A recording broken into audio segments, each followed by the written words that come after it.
forward-looking statement.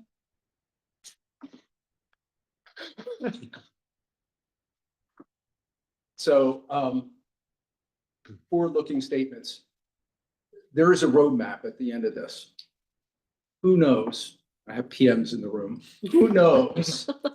Right? So don't trade anything to based on anything I've talked about here today. Now we can go again. So super simple agenda for this. I have like 16 slides and I kind of talk fast sometimes. So what, why, how, when, and the roadmap. Yay. Okay.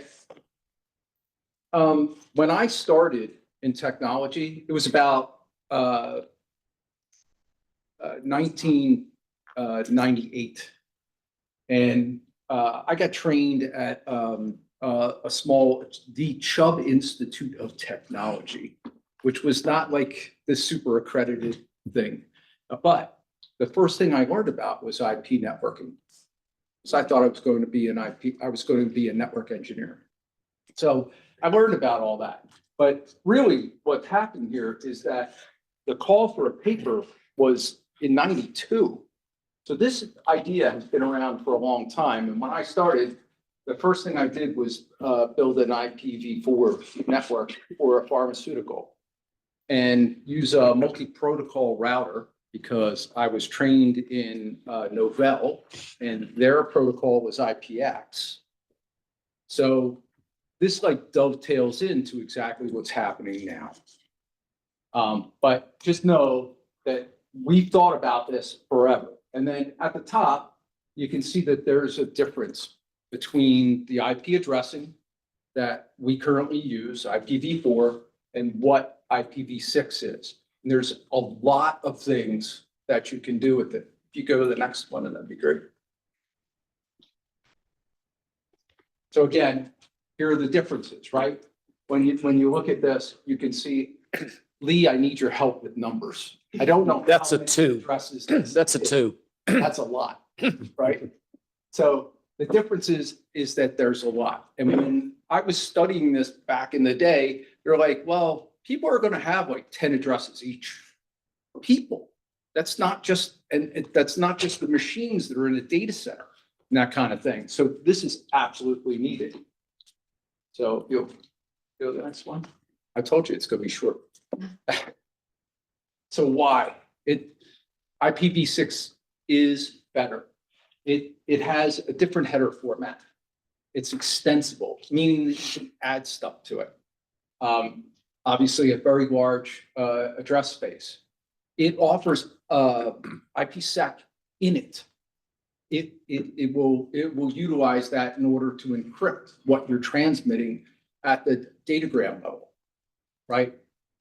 So you have better security. It's stateless. If you bring up a device on someone else's network, it will automatically acquire it. It doesn't need a DHCP server, right? So the routers in it all have, wow, I work for Cisco.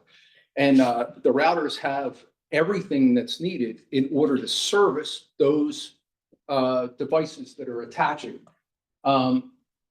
What's cool about it is instead of using broadcast on the network, it uses multicaps, right? So it's not just a blast of info going out. It's targeted at one-way communication with each machine that's on the network, so that if it needs to get something back, it will get it.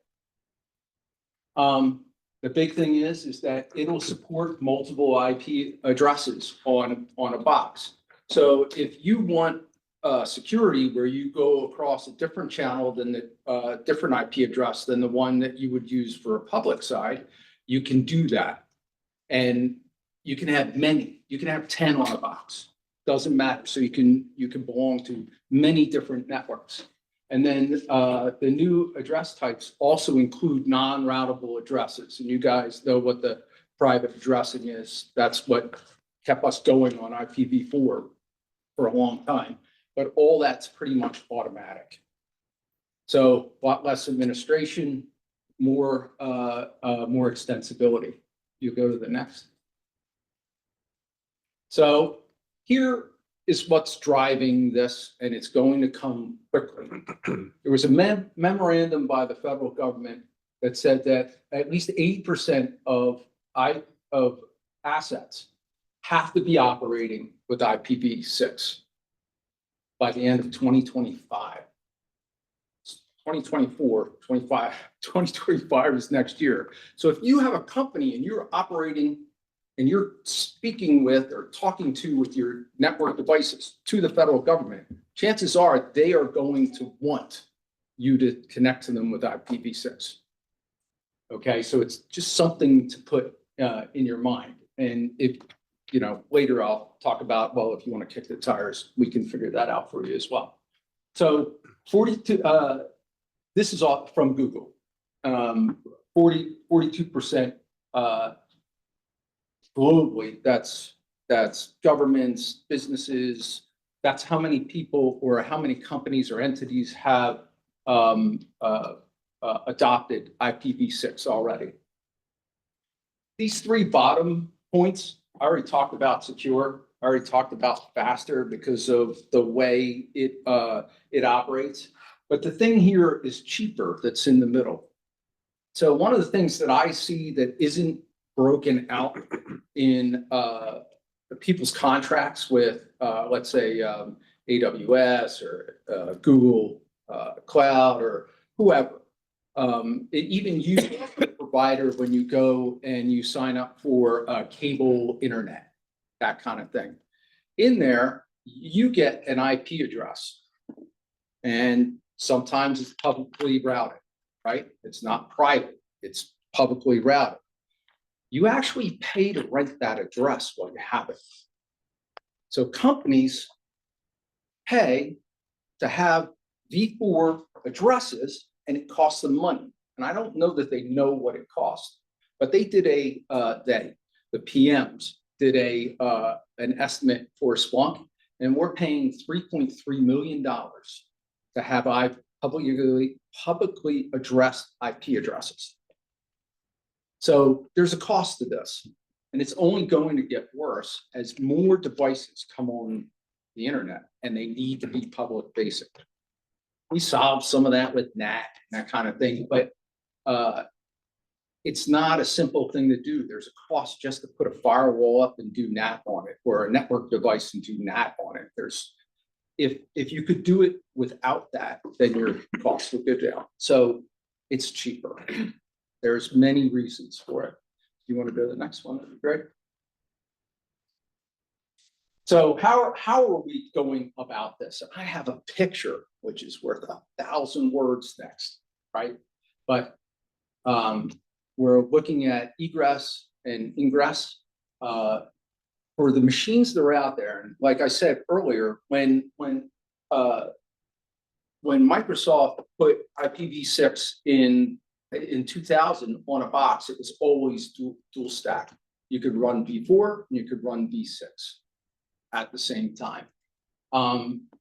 What we're doing in our clouds are we're using network load balancers. We're staying v4 inside, and we're doing the translation of a multi-protocol router that's there.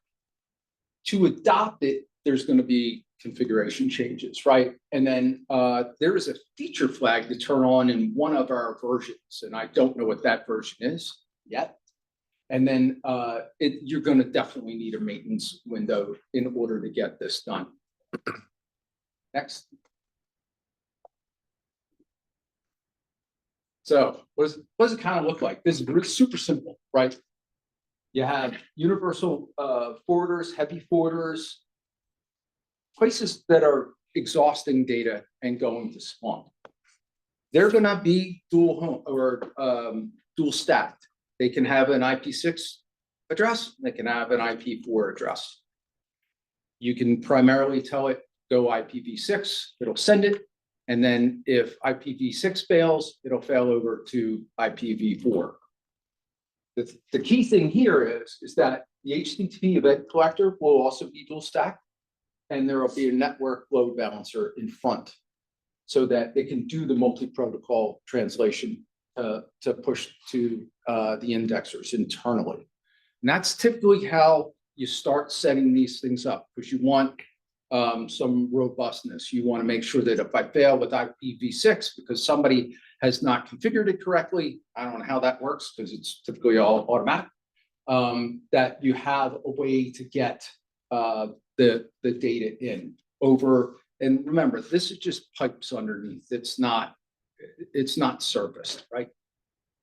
So in both cases where you have a customer coming in and doing their searching, yes, data coming in and gets the ingest here. So this is kind of how it looks. This is how simple the PM explained. It was fun. So if you'll go to the next one, that'd be great. So when is this happening? Well, we're in the middle of an early access program right now. We have 7 entities, government and private. So this is being tested across the board. And like I said, they were super targeted in who they were talking to. They actually called Verizon up and said, hey, we want you to sign up. So that's great. But if you want to enroll and you want to kick the tires, this is the guy, this email address, and I think we're going to distribute this, that you want to contact. You can go through me to get to him. That'll be fine. The other thing that you can see if you want to read up about it is that on Lantern, and I'll explain why it's on Lantern versus it being in our documents, is because this could change at any time, and we're trying to give everybody the idea of how to do this, right? So it's a run book, and it's I don't think it's too deep. Yeah. Right? It's not too deep. That was like a demo. How cool is that? So if you want to go to the next one. Oh, wait. So one is for cloud platform customers, and the other one is for Splunk Enterprise. So depending on what your flavor is, you'll have something to look at. And I know people on Enterprise. So they've already had some feedback, and the customers are saying this is a very lengthy process in order to do. There's a lot of discovery that they have to do. One of the things that they saw complicated it was the firewall configurations. And I worked for Checkpoint Software Technologies for 10 years. I know what this is. It's they're with zero trust in place. There's a firewall at every door. So you have to make sure that you're able to configure the network correctly in order to do this type of protocol change.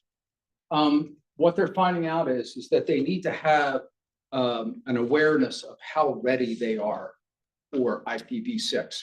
Who's educated on it, right? Are the applications good? Is the network capable of it? Because if you have old equipment and it's not capable, it'll be capable, but it won't have the versioning up high enough for it to work properly.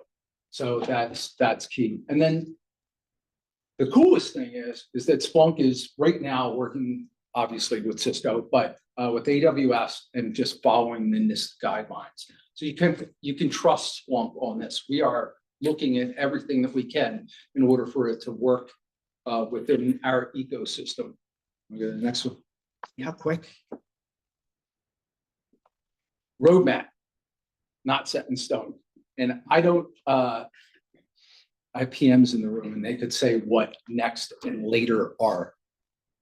But right now, early access and GA are really, it's GA in the slide earlier is like end of January for GA for it.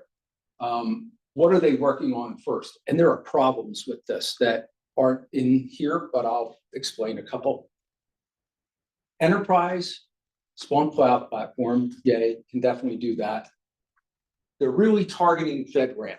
So all federal government folks, because they're mandated to go. These two can be an issue. When you talk about enterprise security, and you want to do V6, you have to be able to do CIDR, network blocking, in the application itself in order to analyze V6, right? And the math for that is daunting, and they're working on it. So that's what they want to get done when they go GA. I don't know that that's going to be the case. So if you adopt it, those are some of the, that's like one of the biggest things. So like I said, I have Verizon as a customer. They use enterprise security extensively. They want IPv6 to go through and have detections for enterprise security. Next, we keep moving on to other groups and other products. Splunk base.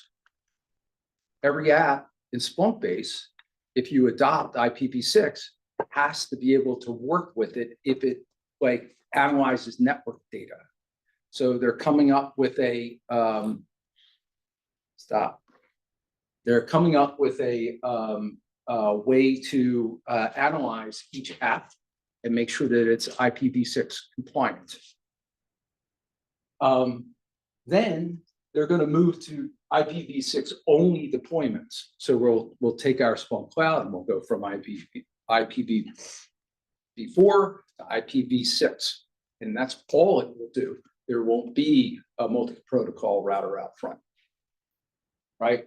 And then federated search also has to be able to support it. And later on, it just goes further. I'm going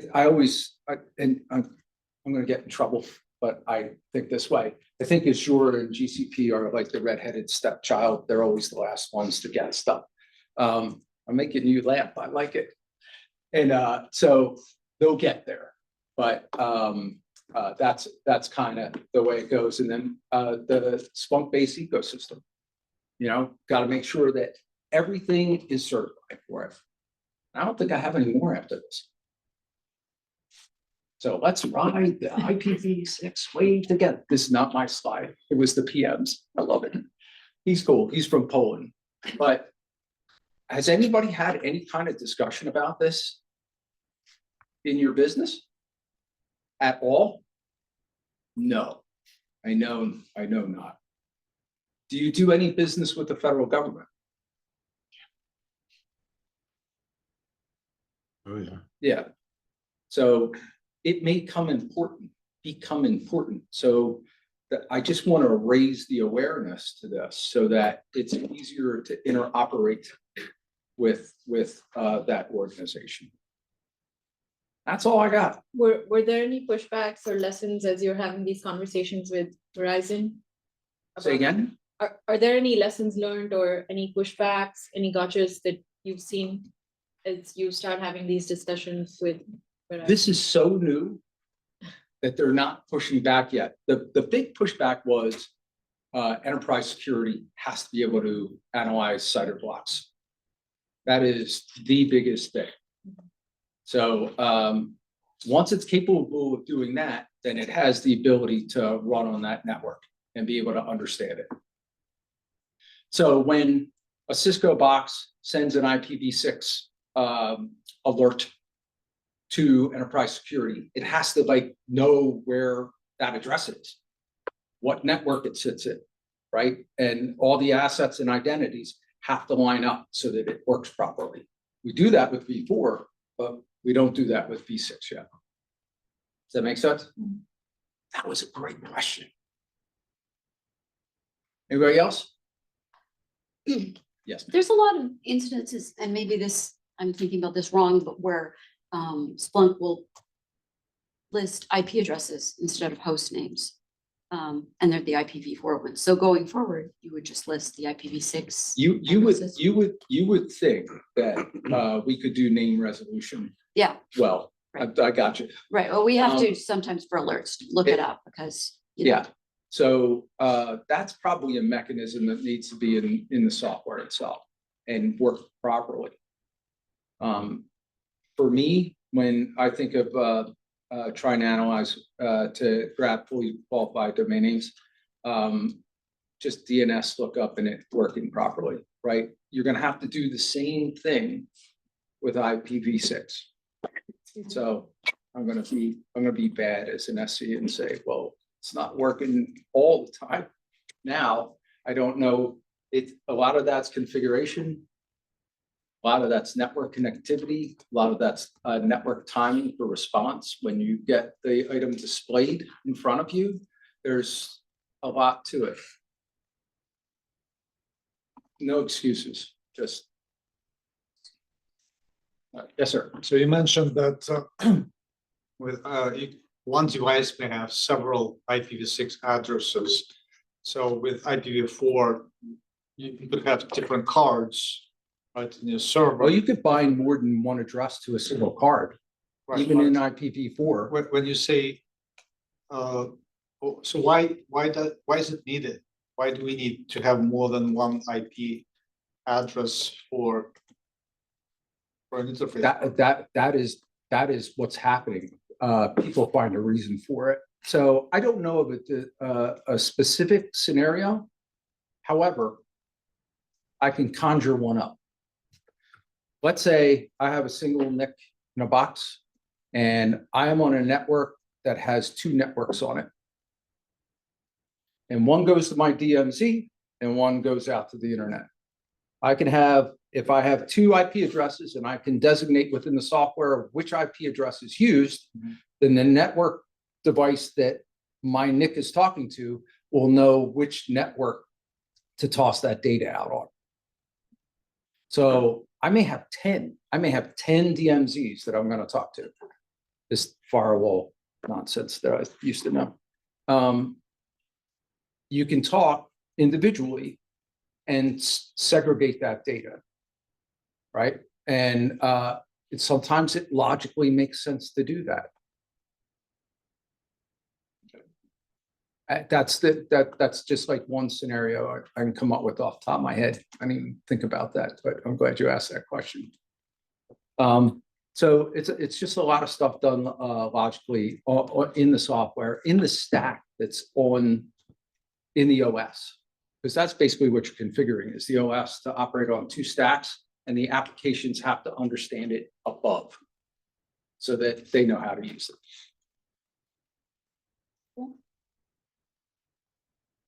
Does that make sense, what I'm saying? Because if it doesn't, tell me. All right. I got you. Thanks for letting me. If you have any questions further than this, I'll certainly be happy to answer them. I know where the PMs live. In Poland. Poland. I know where you live too. Thank you. Thank you, Thanks, Martin. Simon. Should we take a quick 5-minute? Yeah. We could Yeah. get on Zoom. We are seeing some. Yeah, and people can grab more pizza. Yeah. Can you just jump on the Zoom and then screen share? That's all. Yeah, I have the Zoom open. Okay, can you try screen sharing? Sure. That's one my search cluster. Thanks. Thank you. No, Thanks. give me this. Take care of it. See you next year. I'm the medical Splunk technology partner, so we are specializing. It's just runs IPs. Okay. Actually supports IPv6. This one, we are pushing out on that. Okay. Default on for. Look at the Sure, yeah, let's do it. Controlling the slides, yeah. No, I think. Oh, you are, okay. No. And that's the perfect spot because then the person on Zoom can see you. Where you're standing, that's the perfect spot. This first slide, okay, Yes. all right, I will stay right here. Awesome, and maybe before we get started, like, maybe brief introductions, like, hi, I'm Felix, I'm one of the product managers on the data management team here at Splunk. Been here about 4 years, and I'm Pramod, I'm from engineering team from data management, me here for 2 years now. Yeah, hi everyone. This is Purnima Devraj. I'm part of data management product team along with Felix, and so we all focus on the processing pillar, which we will talk more about today's session. So, cool. awesome, right? Thanks. Yeah, so like brief agenda, we're gonna start with like the data landscape, observations the last couple of years and in the future. Then like what is Splunk's vision to target that landscape? And then some more kind of details about the product and the demo.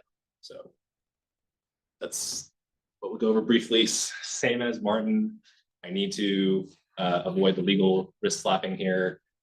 Anything we say today that's forward looking, it's general product guidance. Things may change at any time. Don't do anything contractually or other commitments related to the information today. All right, so in terms of the overall landscape, three observations that we've had in the last couple of years.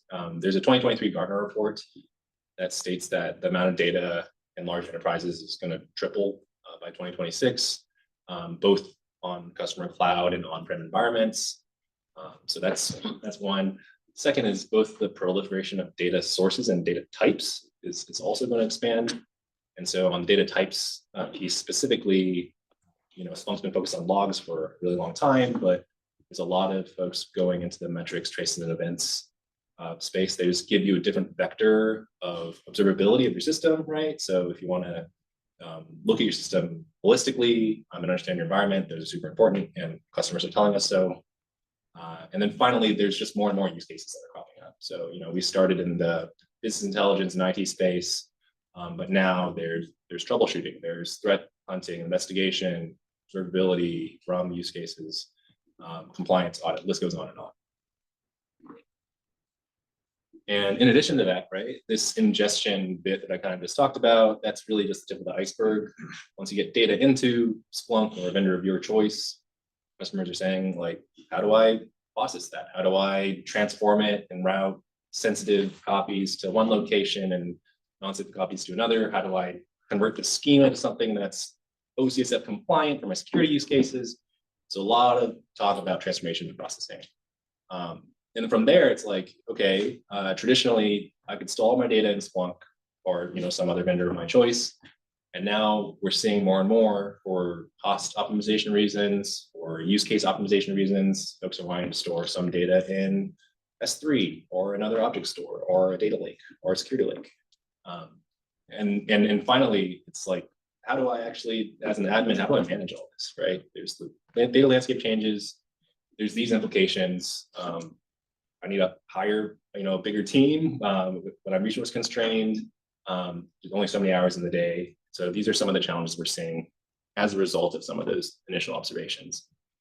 So what we'll be talking about at Splunk is like, okay, how do we make our admins' lives better, right? And so these are kind of the four pillars that we've been operating under when coming up with our roadmaps. The first is we really need to unify the experience of ingest, processing, monitoring, and all that, right? So creating an experience that is kind of a one-stop shop for all this is really key to our story. The second is lowering the time to value. So we want to make it really easy for someone who wants to do a POC of one of our data management processors to be able to get set up in just a few minutes, have smart defaults, best practices, templates, and things like that. These are all areas that we're really investing in. Having end-to-end visibility. So, we're talking about monitoring and troubleshooting. We want to give you not only one space where you can see all of your pipeline logic, but also all of your agents in your environment. If something's not firing, if a server goes down, we want to give you that visibility and service it to the user. And then finally, also on our roadmap is this concept of building, automating, using Git and CI/CD workflows, APIs. Those are all things that are kind of on the longer term roadmap as well. And you might have heard this at Conf or through other announcements. The solution that we're building, our North Star, that encompasses all this, is called data management. And so, imagine all of the data sources you have today and more, on-prem devices, VPC sources, public cloud sources, all of that can go into data management. And in the future, we will support traces and events. We're currently working on metrics, already support logs. And once ingested into data management, we have two generally available processors already out there. So if you want to use them, so Edge and Ingest Processor can already do both the basic transformations like filtering and masking, but also more advanced things think things like logs to metrics conversion, aggregations. I want to enrich my events with lookups. That was never possible before in Splunk from a transformation perspective. And then I can route it to any Splunk location that I have or to a third-party object store like S3. So this is kind of like continuing building those routing experiences, continuing hardening the processing use cases with templates. These are all things that we're putting out there based on the pain points that we're hearing about. And so you'll see this later, but this is just a glimpse at, if you haven't done a POC yet, this is already generally available. You can see a centralized view of all your pipelines, all your edge servers, of ingest processor, all your destinations you configured. And we'll get into the details later, but just wanted to give you a sneak peek of what's coming. And then finally, we don't want to stop there, right? Once you route your data to a given destination, you might want to retrieve it later, right? So Splunk is building a federated search and federated analytics offering. The good news is it is also, there are bits and pieces that are also already generally available. So, if I route data to S3 to optimize on cost, but I want to retrieve that later for compliance audit, or if I route data to Amazon Security Lake, but I need to run detection against old data later, you can do that using Splunk Federated Analytics in the same exact user experience, Splunk experience that you have today. So fully end to end, that is what we're targeting, and that's what we're building. All right, I'll hand it off to Purnima now to talk a bit more about data processing. Thank you, Felix. All right, so now this takes us back to the important pillar that we want to cover today, which is the data processing. And we want to have more conversations. So feel free to stop me in between. If there's any questions or any use case that you wanted to bring to us, let's just have a conversation and have a discussion on it. All right, so from the data management team, especially on the processing pillar, our product team is, what do we want to help customers with, right? So on the journey that you're doing, like bringing data into Splunk, from a processing team, we want to make sure that we enable customers to gain access to the right data, more important at the right time. Basically, in a nutshell, we want to allow you to get access to contextual information that makes more sense to your day-to-day activities. Whether you are a DevOps engineer or an SRE engineer, we wanted to we've constantly heard from customers, hey, I wanted to get more contextual information that what matters to me instead of me looking at some noisy data that really doesn't really impact my day-to-day, right? So that's really the main pain point that we are trying to solve for. And the most important aspect of this, at the end of the day, we want to help customers to optimize cost and give more flexibility and optimization for customers. Specifically calling out to some use cases, like how can we help customers to adhere to compliance, So those are specific things that we want to target from the processing team. Now, as Felix already mentioned, we have a couple of solutions already launched, G8. And so Edge Processor that was launched with data management processing, already G8 solution to our customers. And then, of course, this year at Conf, we also launched the data management itself as a G8 product. And along with it, we also announced ingest processor. So I'm not going to talk more about the ingest processor right now. Let's just quickly do a quick recap about Edge Processor and then deep dive into ingest processor. Now, going back to my statement of allowing customers to get, contextual information, and that vision, we already launched Edge Processor. And just a quick recap of that is basically we have a couple of edge processing solutions at Splunk, right? One is ingest actions, and then we launched Edge Processor. And then Edge Processor, what it matters and why it matters to customers is things happen at the source level, where you're actually bringing in the data. You're able to filter all the noisy data, or you're able to mask all your PI information before even you ingest data into Splunk. Right? So those are the capabilities that Edge Processor delivers to customers. Now, just an overview or a recap on what is Edge Processor is, right? So basically, it's a service offering delivered through our cloud control plane. And the processing engine is, the good news is it's based on the SPL2 processing engine, as most of you are familiar with.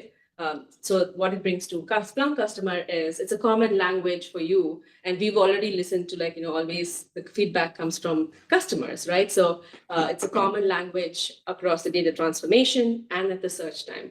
So that's a huge advantage and give good news to our customers that we have it on SPL2. And then of course, all this, so what this does to customers is of course you get insights that you need access to instead of you looking at like a dump of your data that doesn't really help you in your day-to-day activities. Now, that was just a quick recap of Edge Processor. Now, in a nutshell, Edge Processor delivers customers with filtering, routing, masking, all the pre-processing, simple processing use cases that a customer can get. Now, with Ingest Processor, we are actually extending those capabilities to our Splunk Cloud customers.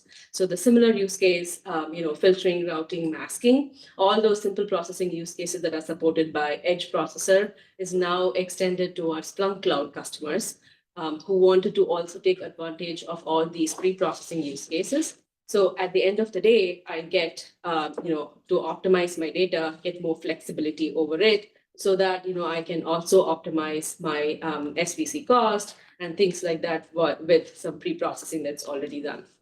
Now, important note about Ingest Processor is it's fully hosted and managed by Splunk, right? So that's one advantage between Edge Processor and Ingest Processor. So Ingest Processor is completely hosted by Splunk. It is hosted on a Splunk Cloud native service. It can read data from our ingest the EC side, but it's hosted on the Splunk Cloud. And so it can auto scale. So it's a scalable service to your spike of data volume. It can auto scale on its own. That's one advantage. And of course, it's integrated with our Splunk Cloud indexes. And you also see a line here about observability. So one important note about Ingest Processor is at this time of the launch, it can also route data to observability cloud. So I'll talk about one of the use cases in my upcoming slides. So to summarize a couple of things here on the slide here, important note down is, of course, in addition to all the simple processing use cases, Ingest Processor also supports a use case called logs metricization.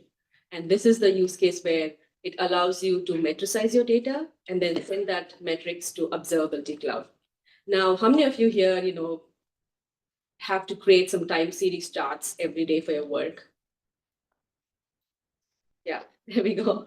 So, so metrics is what we all care about, and I'm very sure all of you do that. So from a day-to-day activity, that's what we all care about, right? So, but what if I tell you, you can actually shift the paradigm from your right to, bring it over to the left side, which means you can actually do all this metricization at the ingest time. You're able to extract these metrics. And in addition to that, we talked about optimization, right? You have three options here. You can either, drop your logs, or you can index your logs to Splunk after metricization, or you could also, have another control over it, which is basically routing these logs to S3 destination.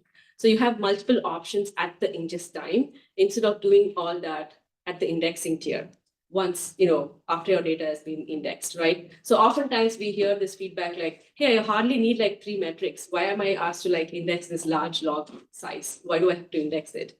Can I just extract it at the ingest time and optimize, my data? So that's really what is the value add here for customers. So you are given the flexibility and options of how you want to route your data and extract the valuable information that you need at the ingest time. So that's like, a big shift in that use case with logs metricization. And of course, you can take advantage of those metrics in observability cloud. Once you route them, you can take advantage of the infrastructure monitoring and of course, add more stats to your metrics in create your own dashboards.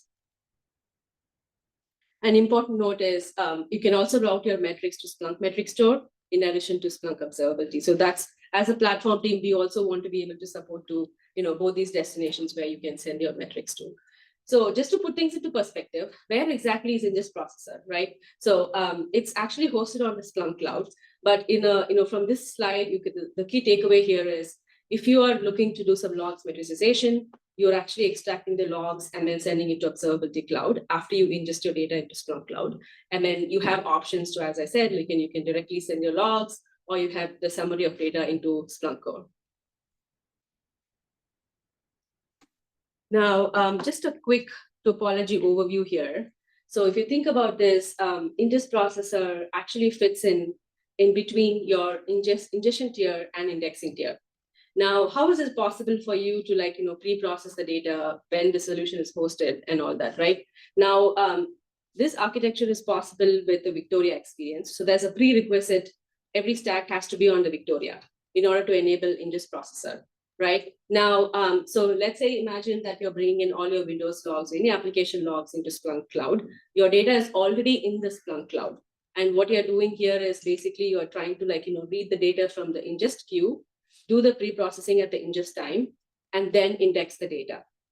And how can you do that? You have options of what data that I need to select based on my criteria, which is host, source type. You actually bring the data. So in this case, you might be sending in firewall logs or Windows logs, Kubernetes, but let's say you want to only send Kubernetes logs into ingest processor, you have the choice. So it's not necessary that you have to bring in all your application logs into ingest processor. You will have the choice to control which data that you want to bring it into ingest processor, do some pre-processing, and then index the data. So, those are the choices that is also given. And one important note is ingest processor, as I mentioned, it is more of a SaaS solution for customers. So what we mean by that is it's also easy to onboard. So as long as your stack is provisioned with ingest processor, you're good to go from day one, because you don't need to go back and make any changes to your config updates or do any of that. As long as your stack is provisioned with ingest processor, you can get started with once you complete your first time setup, from then on, you can start building your pipelines.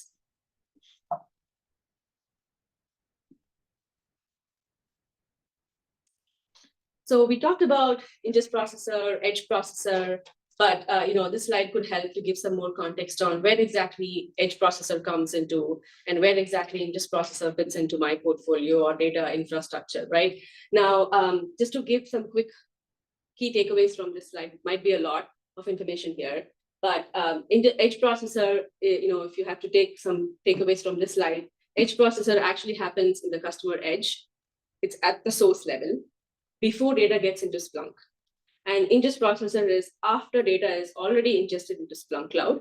We are able to read the data, do some pre-processing, and then index it, right? So at the end of the day, both of them, ingest and edge processor, allows customers to optimize the data. It's exactly where exactly your use cases, whether you wanted to do it even before data gets into Splunk, then you would use edge processor, where you manage the infrastructure for edge processor. For ingest processor, the infrastructure is all hosted and managed by Splunk, and it happens after ingestion into Splunk Cloud. One important, because this is something that we keep getting, what are the value drivers for customers who if we have to use edge processor and ingest processor. Now, to bring up a use case, let's take for an example, right? One of the use cases that we've heard from customers is, if I'm a banking customer, I have multiple functions, but I wanted to mask my PII data before data gets even ingested into Splunk Cloud. I wanted to go with edge processor and make sure I'm masking all my PII data before it gets ingested into Splunk. And then I wanted to use an ingest processor as more like a central repository for me to review all my logs and make sure I can add some enrichment to it, more of a central console where I can review and enrich my data or add more additional tags and then index my data, right? So these are combinations of use cases of how customers can take advantage of it. But the main value driver with both edge and ingest is basically the optimization of your data and how you wanted to optimize it, whether it's your indexing cost that you want to optimize or SVC usage, because at the end of the day, both of these solutions allow you to do the filtering, routing, masking, all those pre-processing use cases according to your specific scenario. Any questions on this slide?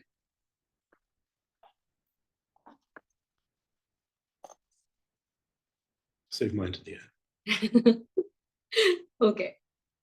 So another note on the slide is, if you think about it, I have another pink rectangle here, which is the control plane. So, Felix was talking about a lot of our vision and where we're headed about data management, right? So really our DMX data management control plane we wanted to keep that unified approach always, right? So we are heavily invested on data management experience as we are enabling all these solutions on data management. If you look at this, still everything will be part of data management. So we don't want our customers to go to like multiple UIs. At the end of the day, you will be configuring everything on data management. So what that means is Edge and ingest processor has the same UI experience. It's like the same control plane. If you're using Edge processor, then you're already familiar with pipeline building and pipeline authoring because of the same experience we will see in ingest processor also. So that your teams doesn't have to learn new user experience for testing out and using ingest processor. So all the same thing. Okay. Now, one of the common questions that we receive from customers is like, okay, we have multiple edge processing solutions at Splunk, and now we're also released ingest processor, which one I should go with, right? So to help answer that question, this slide, like this is a comparison between these three. And so a few things to call out here. Edge and ingest processor, both of them use the SPL2 based pipelines. So it is allowing you customers to have this common language between your data transformation and at the search time. And then of course, one other additional thing that I want to call out at this point in time, this is another roadmap that we're working on. I talked about logs metricization that is supported on ingest processor. That will also be supported on edge processor. Right now it is not there, but it's on a roadmap, but that's another feature that we're also working on for edge processor. And then at this point, so one more key difference to call out also from a pricing standpoint, ingest processor is priced. It has a free version and an enterprise version. So more details, but for edge processor at this time, it's no additional cost, but we're also reevaluating that. But more information will be posted on that. And then one more thing that I want to also call out is edge processor and ingest processor. It can also support on like more complex use cases. That's another thing that I want to call out is about the live capture snapshot on ingest processor. So we also have this feature called snapshot, which allows you to take a snapshot of your incoming data, which we'll more talk about that in the demo, actually. You say 500 gigs, is that per day daily? Yeah, so 400 GB per day, yes. All right, so some key takeaways. So the first one is basically around the DMX processing, taking the data to optimize it. So for example, for Edge, if you want to do like any pre-ingest processing, that will be Edge processor. If you're looking for more of cloud-based hosted event processing, that will be ingest processor. And then, of course, good news is we have our DMX coming to our CMP customers for on-prem customers, and that preview is already active. And I know that team is like very much interested on the DMX on CMP, so we'll get more feedback once that is launched as well. There are some prerequisites for ingest processor, which is also called out on the slide. All right, with that, Pramod, do you want to go with the demo?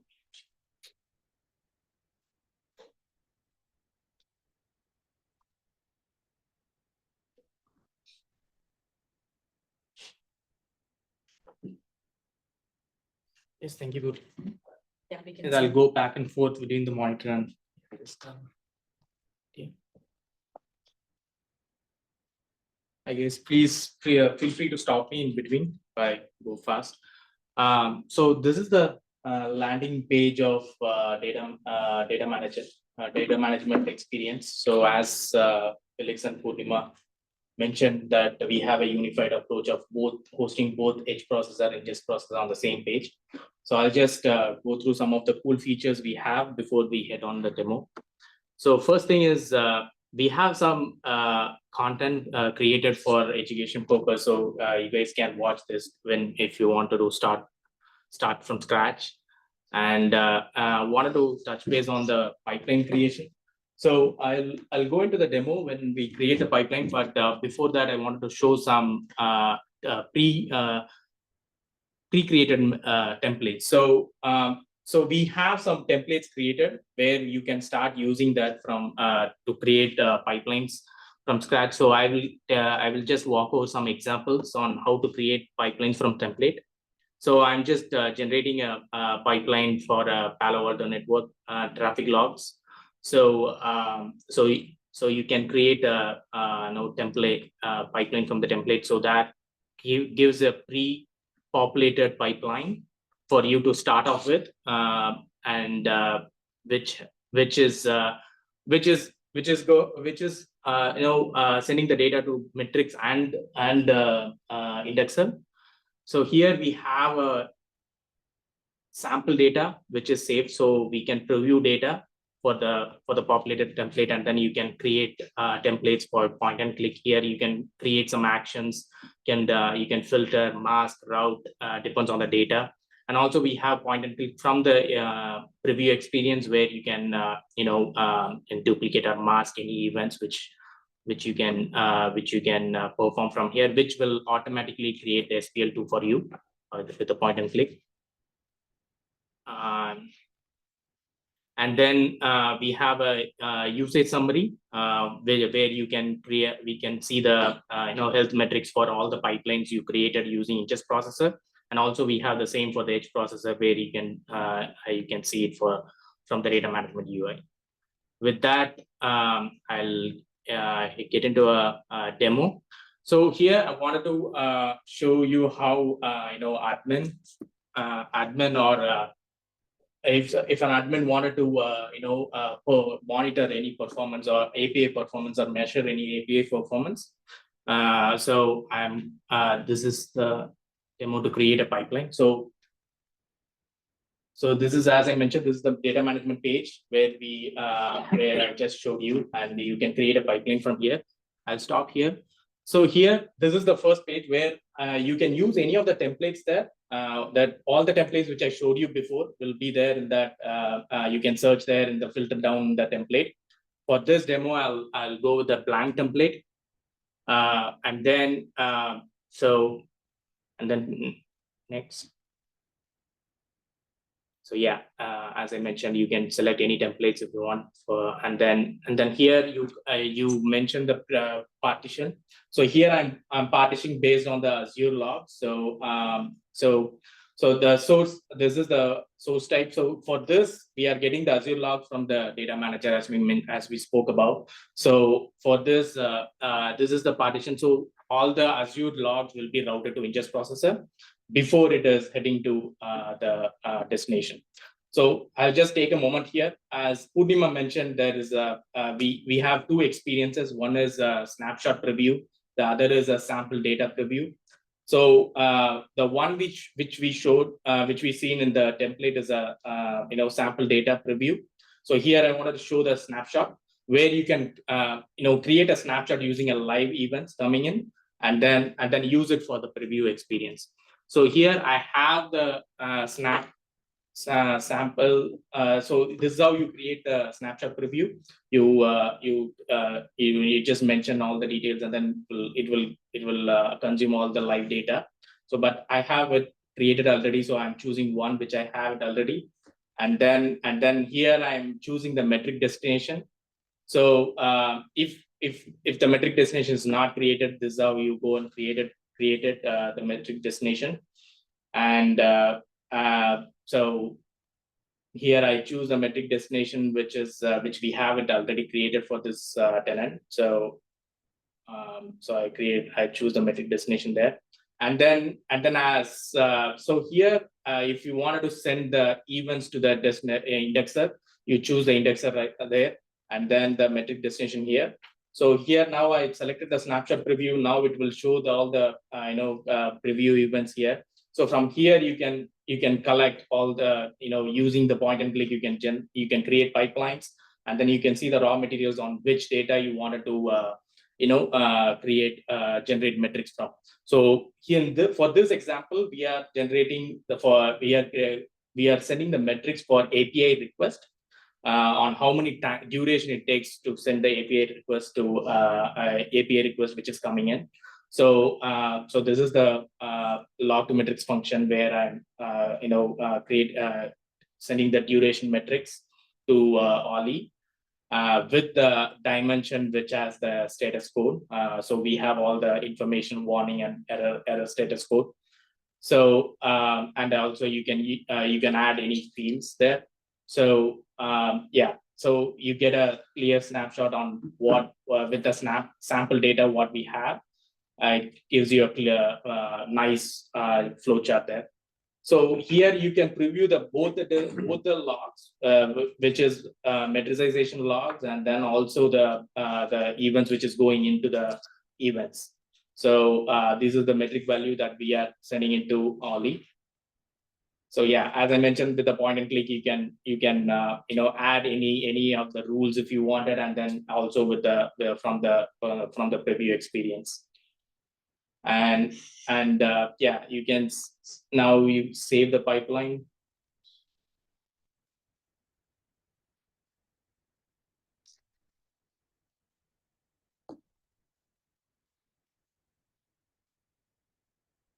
Yeah. So once you save the pipeline and apply it. Yeah.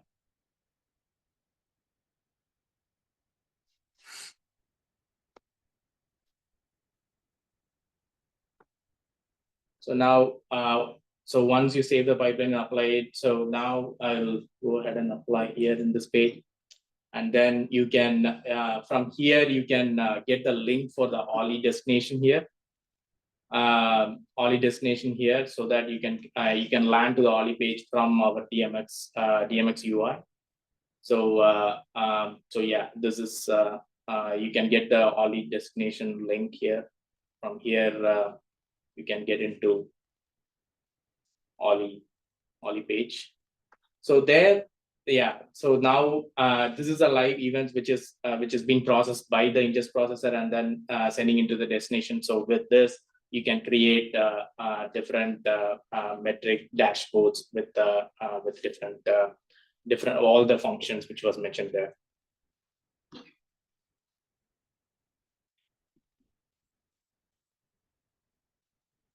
Yeah.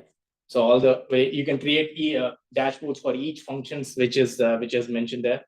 It can be a sum of all the dimensions, be it informational or error log or average time it takes for a error to occur. So you can, or the count of errors for a particular API request. So you can create all different dashboards for the API request, which is the logs which is coming into the ingest processor.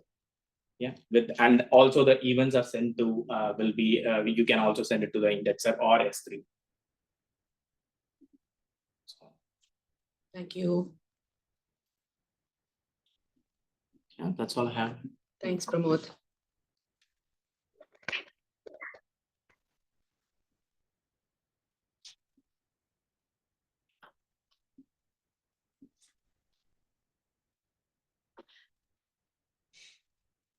Right, I think it's loaded. But yeah, so the one important note down is in that demo as Pramod was showing, we were trying to bring in all the Azure activity logs. So ingest processor can also be compatible with Data Manager app if you're trying to bring in like cloud sources. So it can also accept the data from the Data Manager app. So in this particular use case, the Azure activity logs was coming in from the Data Manager app. And then we pulled into this processor as a source type and did the manipulation. So basically what we did was extract the API duration millisecond as a metric, and that allowed us to like measure the performance of the API. So that's really what that logs to metrics use case is. So similarly, you could actually do the same use case with the Kubernetes logs. In case if you have audit or proxy logs that you are bringing in, you can metricize with those logs and send that and create your dashboards as well. And then one of the common use cases that I've heard from customers is like the traditional Splunk logs, Windows logs, or like perfmon or WinEvent logs. If you want to like metricize some of those and send it to Splunk metric store, those are where we can metricize your event codes and filter by the host. And I think this one we talk more in detail in the demo.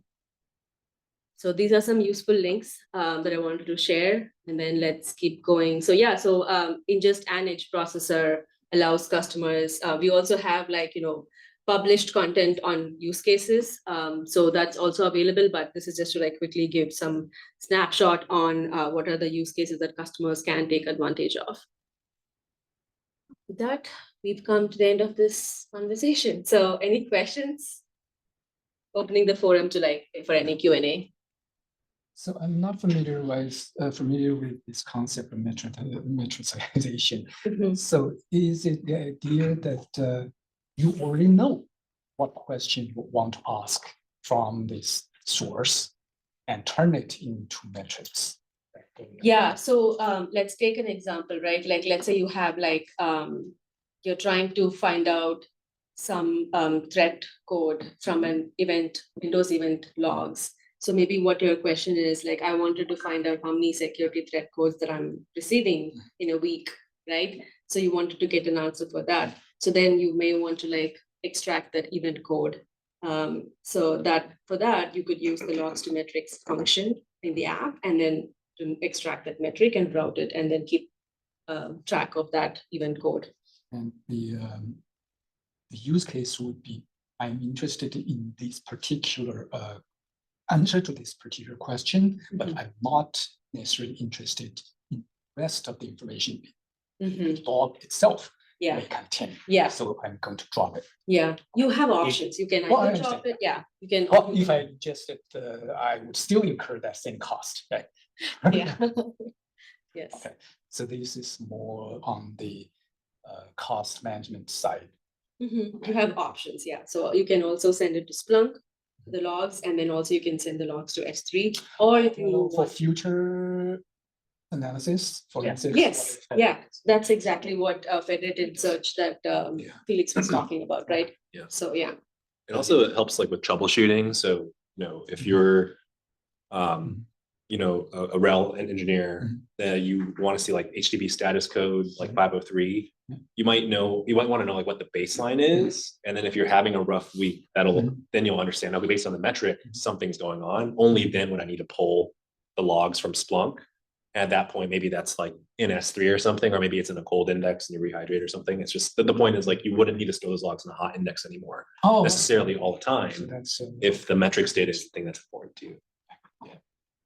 My understanding with metrics is they're an extremely well-defined schema, right? It's numerical, storage really, it's very small, right? I think there's like something like 500K or something like that within Splunk, but then move it into observability. It's much easier for people who don't have background knowledge in just writing SPL to build dashboards and detectors within observability. It's just, you can point and search and then build dashboards really simply in observability.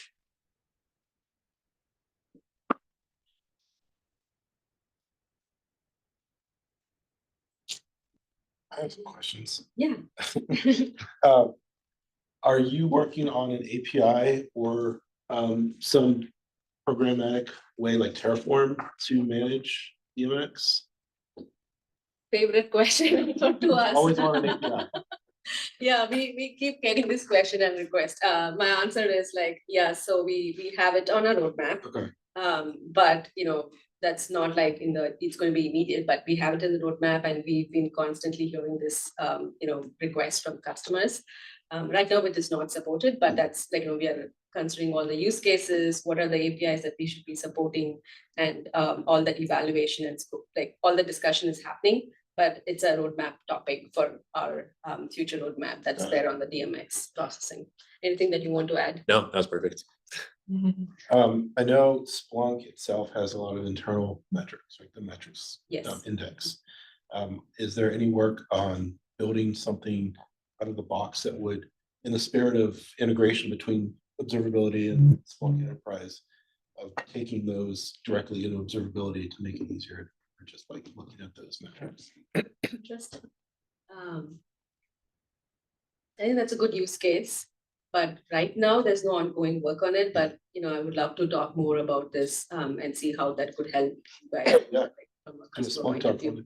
Yeah, So is let's it have a discussion. You're trying to export the metric store data into observability directly. It's like a sync. Yeah, That right. So like, I mean, the idea is you're ingesting metrics already from like your UFs and everything. And Yep. instead of having to search through them like logs in Splunk, Yep. send those into, because they are metrics, send those into observability and build Have each those technique. metrics have been sent to like Splunk metrics index? Right, it's all the internal stuff, but nothing see. that I'm building myself, but everything that Splunk puts in there, like, Okay. how much volume I've processed and the CPU for these components, everything that's just internal logs from it. So just be, if we can partition by index equals underscore metrics Yes.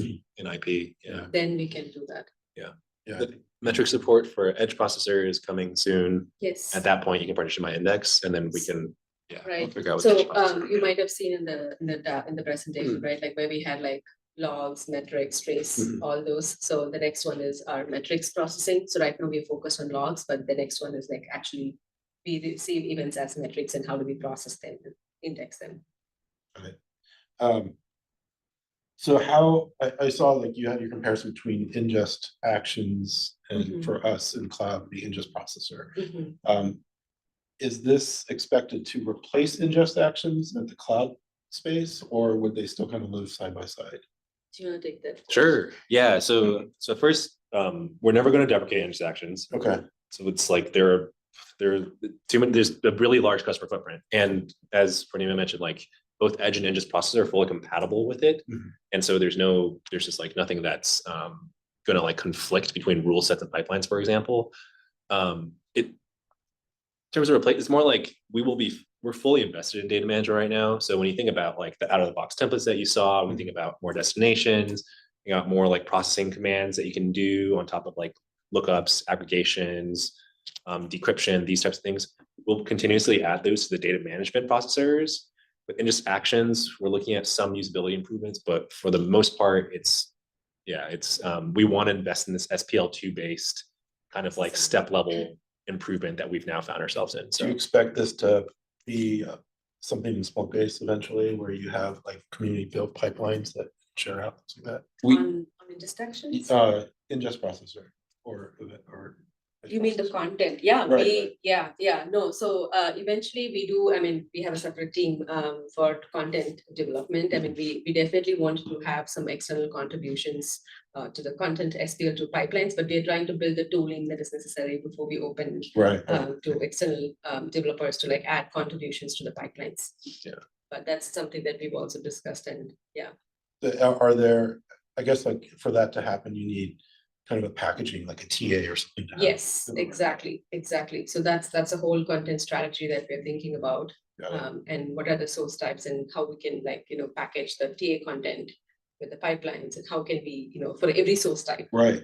Yeah, so that's also another exercise that we're doing, because right now what we're doing is like we are selecting what is the most popular source type that customer uses, and we are trying to build our own pipeline templates. But eventually we want to open it up to like customers and see like a repo of pipelines where customers can also like contribute to this content and then develop this. So that way, you have more access to more templates. more scalable. Right. More Yeah, I expect scalable. there would probably be a paradigm change in like how TAs are built when you start using ingest processor, edge processor, and Yeah. what goes in the TA versus what goes in this other package. Yep. Okay. Separate, kind of related question. UFs right now historically always use what we call non-standard ports, right? 9997 send out from like an internal source to like say some cloud. Is there expectations that this will migrate? I know there's some ways you can kind of get it to send directly to the HEC. In our environment specifically, there's only they only allow port 80, port 443 external egress. Otherwise, you need to set up this proxy, you have to get approvals, things like that. When 997 comes in place, we have to like put aggregation points in place. It's a big mess. Instead of having the US directly communicate with our external small cloud endpoints. Are there approaches or are there plans to support more standard ports like 80 or 443 from the universal porters? The UF. Not at this point Okay. because we have to like also think about the encryption part of it. So I think we need to like first evaluate how are we going to encrypt when we are especially receiving it from an external UF port, like general portal, Right. port, sorry. So those are like the foundations that we need to build before we can support those like generate ports available. Right. But right now we have some certain specific ones. But for IP, we don't have, like you can send data through HEC or to S2S, as long as your data is into the Splunk cloud. Right, yeah, Yeah. we played around with Yeah. forwarding directly to. Head. Correct, yeah. So as long as your data is in the cloud queue, then we should be able to read it. Cool, thanks. Great questions. Yeah. Yeah. Awesome, yeah. Sorry to, they take over all the time. No, those are all great questions.